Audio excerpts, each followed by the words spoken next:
കേരളത്തിലെ സ്കൂളുകളിൽ ഇന്ന് ലിപ്സ്റ്റിക് നിരോധിച്ചു അല്ലേ?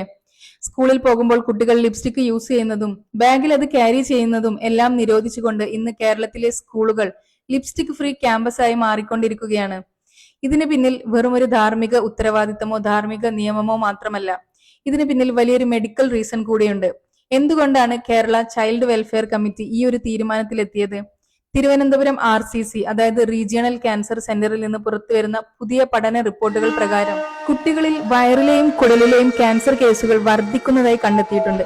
ഇതിന് പ്രധാന കാരണം വില കുറഞ്ഞ മേക്കപ്പ് സാധനങ്ങളാണ്. ഇവയിലൊക്കെ അടങ്ങിയിരിക്കുന്നത് ഹെവി ടോക്സിക് മെറ്റൽസ് ആയിട്ടുള്ള മെർക്കുറി, ലെഡ്, കാഡ്മിയം ഒക്കെയാണ്. സോഷ്യൽ മീഡിയയിലെ റീലുകളും ഗെറ്റ് റെഡി വിത്ത് മീ ട്രെൻഡുകളും കണ്ട് ചെറിയ കുട്ടികൾ വരെ ഇപ്പോൾ ധാരാളം മേക്കപ്പ് സാധനങ്ങൾ യൂസ് ചെയ്യുന്നവരാണ്. ഇങ്ങനെ വില കുറഞ്ഞ മേക്കപ്പ് സാധനങ്ങൾ യൂസ് ചെയ്യുമ്പോൾ ഭക്ഷണം കഴിക്കുമ്പോഴും വെള്ളം കുടിക്കുമ്പോഴും ഒക്കെ ഇത് ഡയറക്റ്റ് ആയിട്ട് വയറിലെത്തുന്നു, ആന്തരിക അവയവങ്ങളെ ബാധിക്കുന്നു. ഇത് കിഡ്നിയെ, ലിവറിനെ, നെർവ്സിനെ ഒക്കെ ബാധിക്കുന്നുണ്ട്. അതുപോലെ തന്നെ ഇത് ലിപ്സിൽ നിന്ന് ഡയറക്റ്റ് ആയിട്ട് അബ്സോർബ് ചെയ്യുകയും ചിലരിലൊക്കെ അലർജി, അതുപോലെ ചൊറിച്ചിൽ, ചുണ്ട് ഉണങ്ങുന്നതായിട്ടും വരണ്ട അവസ്ഥ വരുന്നതായിട്ടും കണ്ടുവരുന്നുണ്ട്. ഇതൊക്കെ കൊണ്ടാണ് ഇപ്പോൾ കേരളമൊട്ടാകെ ലിപ്സ്റ്റിക് ഫ്രീ ക്യാമ്പസുകൾ കൂടുതൽ ശക്തമായി വരുന്നത്. കുട്ടികളുടെ സുരക്ഷയ്ക്കായി മാതാപിതാക്കളും ഈ കാര്യം ശ്രദ്ധിക്കുക. സൗന്ദര്യം മേക്കപ്പിലല്ല, ആത്മവിശ്വാസത്തിലും സ്വാഭാവികതയിലുമാണെന്ന് അവരെ പറഞ്ഞ് മനസ്സിലാക്കുക.